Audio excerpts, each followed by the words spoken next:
Bonjour à tous. J'ai la charge aujourd'hui, en tant que vice-présidente de la FILS, de vous présenter l'Association française des interprètes et traducteurs en langue des signes, ainsi que le métier d'interprète français langue des signes. Comme il a été dit récemment, en effet, en Afrique du Sud, s'est passé un événement qui a bien sûr soulevé de nombreuses réactions au sein de notre association. Je tiens aussi, au nom du conseil d'administration de la FILS, à remercier Laïc pour cette invitation à cet événement, et plus particulièrement Bettina et Mewé, avec qui j'ai été, avec mes collègues, en contact pour la préparation de cette intervention. Je sais que le temps imparti pour cette présentation est assez court, donc je vais essayer d'être concise et claire. Et de toute façon, avec mes collègues ici présents dans la salle, nous serons à votre disposition pendant le verre de l'amitié si vous souhaitez nous rencontrer et nous poser des questions. Comme l'a dit Bettina dans son introduction, les langues des signes, je dis les langues des signes puisque, contrairement à une idée souvent répandue, la langue des signes n'est pas une langue internationale. Il existe la langue des signes française, la langue des signes anglaise, la langue des signes américaine, italienne, etc. Je ne vais pas énumérer tous les pays.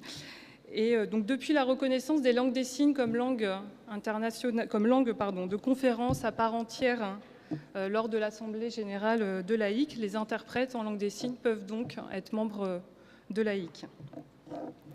Donc, je vais vous faire un bref historique de la FILS, puisque en quelques minutes, je ne vais pas pouvoir tout vous expliquer en détail. Donc, ce qu'il faut savoir, c'est que pendant de très nombreuses années, l'interprétation français langue des signes était principalement assurée par des personnes issues de la communauté sourde, c'est-à-dire principalement des enfants entendants de parents sourds. La première association d'interprètes a été créée en 1978. Elle s'appelait alors l'ANFIDA, l'Association nationale française des interprètes pour déficients auditifs.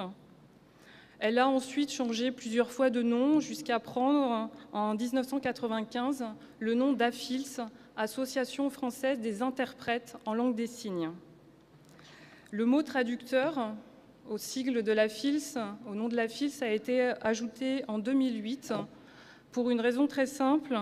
Une formation universitaire de traducteurs a vu le jour en 2008 et les traducteurs sourds ont pu se former et se professionnaliser et suite à un changement de statut de l'association ont pu devenir membres à part entière au même titre que les interprètes de l'association AFILS, d'où le rajout du terme traducteur et l'association devient alors l'Association française des interprètes et traducteurs en langue des signes. La FILS, en tant qu'association nationale, est aussi membre de l'EFSLI, le Forum européen des interprètes en langue des signes, ainsi que de WESLI, l'Association mondiale des interprètes en langue des signes. L'association a pour but principal de promouvoir forcément l'interprétation et la traduction français langue des signes française et de rassembler, fédérer les interprètes et les traducteurs vers la reconnaissance de notre profession. À l'heure actuelle, en 2013, la FILS compte 140 membres individuels sur les 400 interprètes en activité en France, c'est-à-dire à peu près 35% des interprètes travaillant actuellement sur le territoire français sont membres de l'association. Peuvent être aussi membres de la FILS des structures embauchant des interprètes. Alors, il faut savoir que pour être membre de la FILS, un des critères essentiels est le diplôme, c'est-à-dire que ne sont membres de la FILS que des interprètes formés et diplômés. C'est un critère obligatoire pour être membre de notre association. Et les structures membres de la FILS doivent aussi fournir un justificatif comme quoi leurs salariés interprètes sont bien des interprètes formés et diplômés à l'interprétation.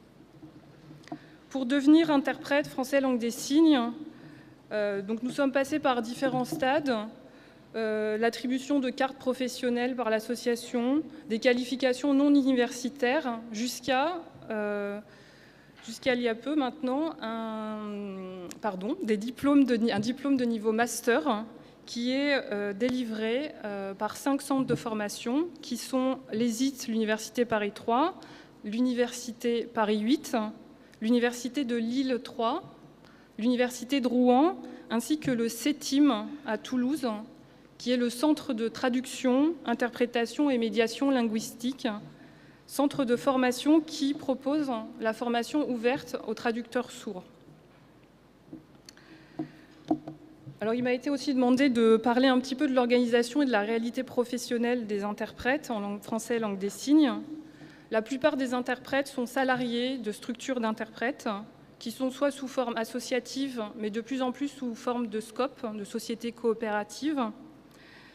Bien sûr, d'autres statuts existent pour tout ce qui est statut d'entreprise, de PME.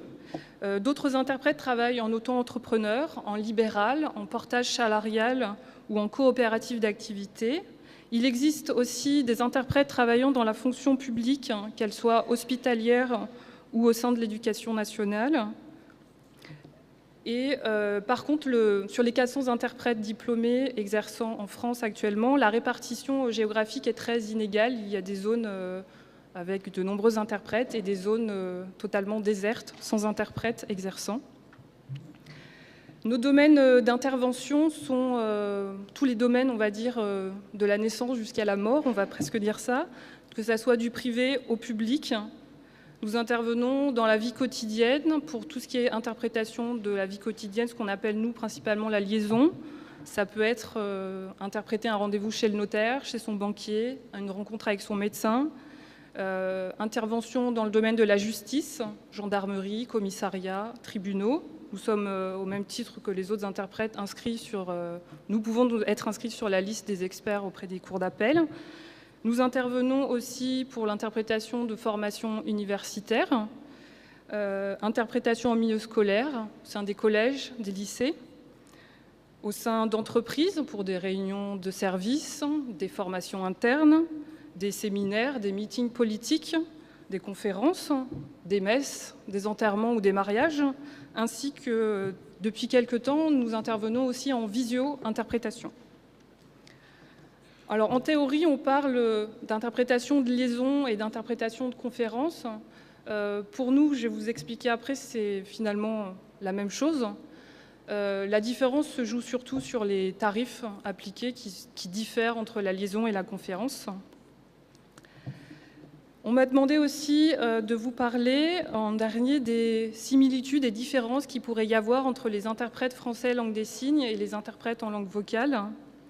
Juste un petit rappel, il faut savoir que les langues des signes, les langues signées sont considérées comme des langues orales par opposition aux langues écrites. Donc, les langues des signes relèvent de l'oralité propre. Alors, quelques différences par rapport au placement de l'interprète en situation professionnelle. L'interprète français langue des signes se place face au sourd, à côté, légèrement en retrait de l'entendant. Les interprètes en langue vocale sont soit à côté des personnes dans le cadre de liaison quand c'est du chuchotement, mais principalement en cabine comme aujourd'hui. Ce qui signifie que les interprètes en langue des signes sont toujours visibles.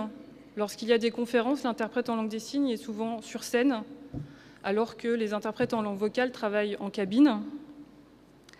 Majoritairement, les interprètes en langue des signes ont 2 langues de travail, le français et la langue des signes. Quelques interprètes ont aussi une 3e langue, alors que les interprètes en langue vocale, c'est l'inverse. Vous avez majoritairement 3 langues de travail et quelques-uns 2 langues de travail. Une autre chose qui rejoint ce que je disais précédemment sur le fait que la liaison et la conférence, pour nous, finalement, c'est la même chose, puisque nous travaillons toujours en simultané, puisque les 2 canaux ne se superposent pas, puisque, entre guillemets, nous ne faisons pas de bruit quand nous traduisons, donc ça ne dérange personne. Donc nous faisons toujours de la simultanée, que nous travaillons en liaison ou en conférence. Alors que pour les interprètes en langue vocale, la distinction se fait principalement ici. La liaison, c'est plus de la consécutive, et la simultanée, c'est pour la conférence. Alors que pour nous, dans n'importe quelle situation, nous sommes toujours en simultané. Une autre différence, qui n'est pas sans importance aussi, porte sur la rémunération des interprètes. La majorité des interprètes français langue des signes sont salariés de structures d'interprètes. Donc on fait aussi beaucoup d'interprétations de liaison On fait moins d'interprétations de conférences que les interprètes en langue vocale. Et le salaire moyen d'un interprète, je parle en net, oscille entre 1 300 et 2 500 € par mois. Comme je le disais précédemment, j'avais un temps assez court pour vous présenter l'association. J'espère être dans les délais. Moi et mes collègues ici présents dans la salle, donc il y a 4 collègues présents ici, la présidente de la FILS, l'ancienne présidente de la FILS et 2 collègues membres de l'antenne Île-de-France. Donc nous serons présents si vous souhaitez nous poser des questions, si vous avez quelques interrogations pendant le verre de l'amitié à la fin de cette journée. Je vous remercie beaucoup pour votre attention.